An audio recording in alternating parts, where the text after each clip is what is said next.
Às 3h42, o céu sobre a costa norte da Venezuela se iluminou com uma luz que ninguém sabia de onde vinha.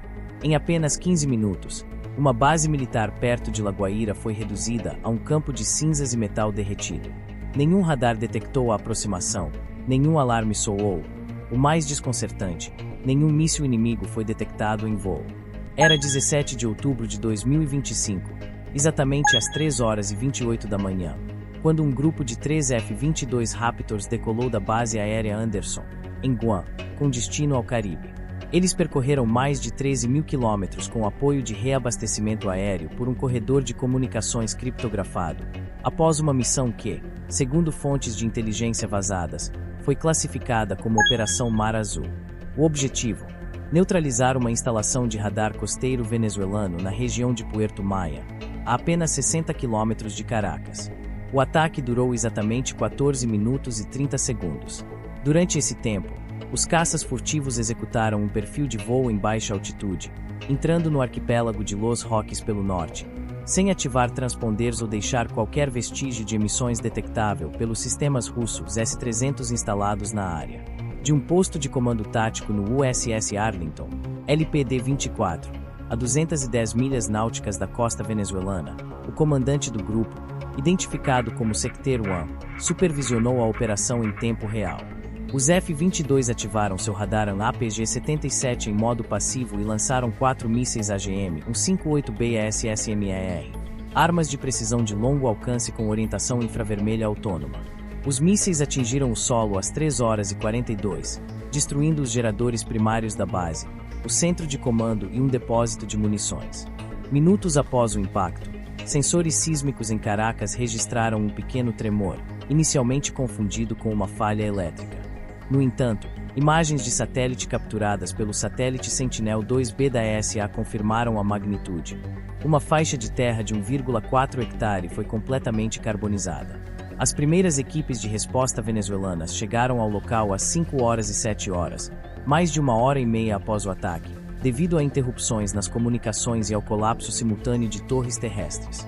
Àquela altura, os F-22 já estavam fora do alcance de qualquer radar. Subiram a 14 mil metros e se reagruparam com um KC-46 Pegasus sobre o Mar do Caribe para reabastecer antes de prosseguir em direção a uma zona de silêncio operacional no Atlântico Médio. Fontes próximas ao Comando Sul indicaram que o ataque não tinha como objetivo causar baixas, mas sim testar as capacidades de penetração e negação de voo em um ambiente de saturação eletromagnética, ou seja, medir como o sistema venezuelano reagia sem aviso prévio. O governo venezuelano, por sua vez, permaneceu em completo silêncio durante as primeiras 18 horas. Somente às 22 horas do mesmo dia, um comunicado oficial mencionou uma explosão acidental em um depósito de combustível. No entanto, vídeos vazados por pescadores locais mostram vários clarões no horizonte e uma nuvem em forma de cogumelo, o que contradiz essa versão. Analistas de defesa na região começaram a falar em um ataque de alerta cirúrgico, uma tática projetada não para destruir, mas para destacar vulnerabilidades. O uso do F-22 em um teatro de operações tão distante de sua base habitual sugere algo mais profundo, um sinal geoestratégico. E é justamente aí que começa a verdadeira intriga. A chave para o ataque não foi a destruição, mas o tempo de execução. 15 minutos foram suficientes para que uma base costeira desaparecesse do mapa sem que ninguém soubesse de onde partiu o ataque. E tamanha precisão só pode ser explicada por um planejamento meticuloso. De acordo com um relatório vazado do Comando Aéreo do Caribe, a Operação Mar Azul teria começado sua fase de preparação em 2 de setembro de 2025, com simulações conjuntas entre o Comando Sul dos Estados Unidos e unidades da OTAN em Rota, Espanha. O treinamento de voo furtivo foi conduzido em corredores marítimos saturados de interferência natural, nuvens tropicais, massas de ar úmido e tempestades, condições perfeitas para camuflar a assinatura térmica dos F-22. Durante o voo, os caças mantiveram comunicação criptografada via Link 16 modificado, transmitindo apenas pulsos de microsegundos para evitar o rastreamento. A bordo, os pilotos receberam dados de mira gerados por um satélite espião Lacrosse 7, orbitando a uma altitude de 680 km, capaz de detectar estruturas metálicas sob telhados de concreto. O software de reconhecimento comparou cada reflexão térmica em tempo real com um banco de dados de empresas industriais venezuelanas. Essa combinação de inteligência orbital e furtividade total transformou o ataque em um ataque cirúrgico de sexta geração. Uma operação que, mais do que um bombardeio, foi uma demonstração tecnológica. Os Raptors não usaram sinalizadores, não implantaram contramedidas e nem sequer romperam a barreira do som. Seu rastro era tão tênue que os radares venezuelanos, do tipo Kochuvina 27A, de fabricação chinesa, só detectaram uma anomalia atmosférica sobre o mar 8 minutos antes do impacto. Às 3h34, a estação de radar em Cabo Codera relatou uma leitura fantasma, um eco tênue, movendo-se a 850 km/h. O operador não sinalizou o míssil como uma ameaça. 40 segundos depois, ele desapareceu do sistema. Quando ele tentou reportá-lo, o primeiro míssil já havia atingido o alvo.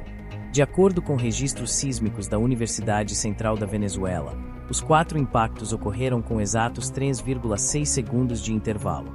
As coordenadas da explosão formaram um padrão trapezoidal perfeito, projetado para derrubar a estrutura sem espalhar estilhaços em áreas sensíveis.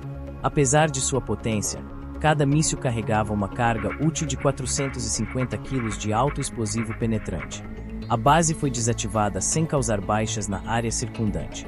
Essa precisão é o que mais preocupa os analistas porque, ao contrário dos bombardeios tradicionais, este ataque demonstrou uma intenção clara: anular sem causar caos.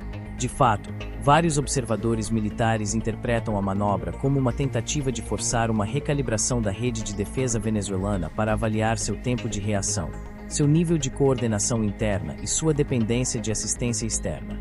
Enquanto isso, as primeiras imagens de satélite se espalharam como fogo nas redes sociais.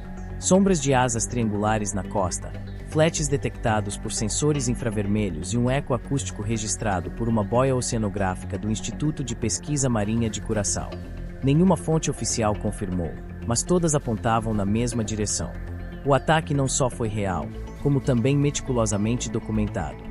Analistas do Centro de Estudos Estratégicos de Bogotá alertaram que, se o F-22 podia operar com tanta liberdade sobre a Venezuela, também poderia fazê-lo sobre qualquer ponto do Caribe, mesmo em territórios aliados. O preocupante não era o míssil, mas a mensagem. Podemos ir e vir sem que você perceba. Mas por trás dessa frase não há mera arrogância tecnológica. Há cálculo político. Porque toda manifestação militar carrega uma assinatura diplomática invisível. E esta, segundo diversas fontes, teria sido direcionada para além da Venezuela. Todo ataque tem uma mensagem oculta, e este não foi exceção. Fontes de inteligência regionais sugerem que a Operação Mar Azul foi, na verdade, um aviso indireto a terceiros, principalmente Rússia e Irã, cujos assessores técnicos operavam na base costeira venezuelana desde o início de 2024. A instalação destruída fazia parte do Sistema Conjunto de Vigilância Marítima, uma rede destinada a cobrir o Golfo de Paria com radares de longo alcance e mísseis antinavio KH-35 Uranha. Ao eliminar esse nó, o ataque cortou a linha de comunicação entre os centros de comando em Puerto Cabello, La Guaira e Barcelona. Isso bloqueou temporariamente um trecho de 400 quilômetros de litoral. Especialistas do Instituto de Estudos Navais do Chile indicaram que, em vez de destruir a infraestrutura, o ataque buscou interromper a cadeia de dados que alimentava o sistema de defesa costeira, medindo assim a resiliência da Venezuela em um cenário de guerra eletrônica. E tudo indica que o plano funcionou. Durante as primeiras 36 horas após o ataque, o tráfego marítimo comercial no Caribe Oriental foi redirecionado para rotas secundárias. Embarcações com bandeira panamenha e liberiana relataram interferência intermitente nas frequências de navegação e perda de sinais de GPS perto da costa venezuelana. O mais preocupante foi o fato de que, entre 4 horas e 7 horas, os radares civis de Curaçao registraram múltiplos ecos falsos, como se alguém estivesse injetando sinais fantasmas para encobrir a retirada dos F-22. Um pesquisador do Instituto Técnico de Aviação de Miami afirmou que esse padrão de interferência coincide com a ativação do sistema ALR-94, o complexo de sensores passivos do F-22, capaz de identificar e suprimir transmissores inimigos sem a necessidade de emitir suas próprias ondas. Em outras palavras, os combatentes não se limitaram a atacar. Eles manipularam o ambiente eletromagnético para criar a ilusão de normalidade durante a operação. Por volta do meio-dia de 17 de outubro, a Venezuela solicitou uma sessão de urgência da Organização do Tratado de Segurança Coletiva, OTSC, buscando elevar o incidente a um nível internacional. No entanto, nenhuma potência aliada confirmou a detecção da incursão. Nem os satélites russos Cosmos 2558 nem os radares sobre o Atlântico Leste registraram qualquer atividade anômala. Silêncio absoluto. E esse silêncio, em inteligência, costuma ser mais revelador do que qualquer declaração. Enquanto isso, Washington manteve uma postura ambígua.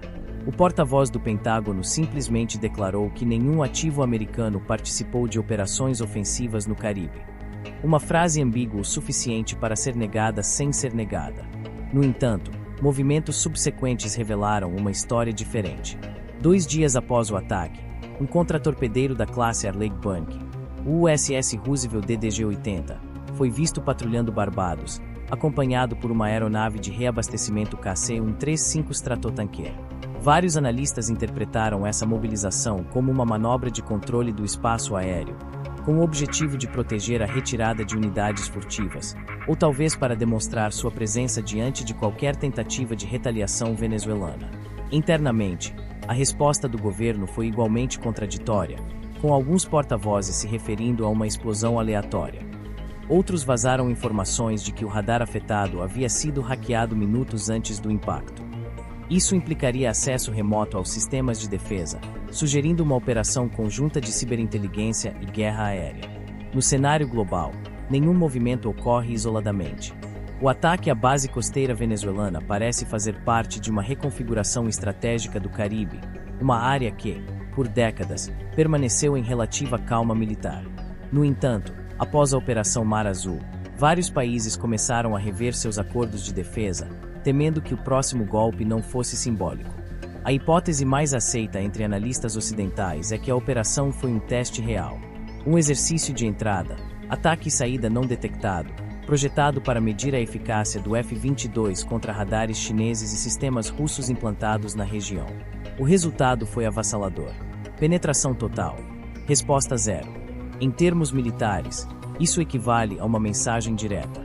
A supremacia aérea continua nas mãos dos Estados Unidos. Mas havia também um componente psicológico.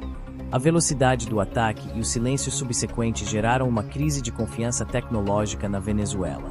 Durante dias, voos de reconhecimento foram suspensos, bases temporárias foram fechadas e uma revisão completa do sistema antiaéreo foi ordenada. Essa pausa, mais do que qualquer bomba, atingiu seu objetivo: paralisar a rede defensiva sem precisar ocupar território.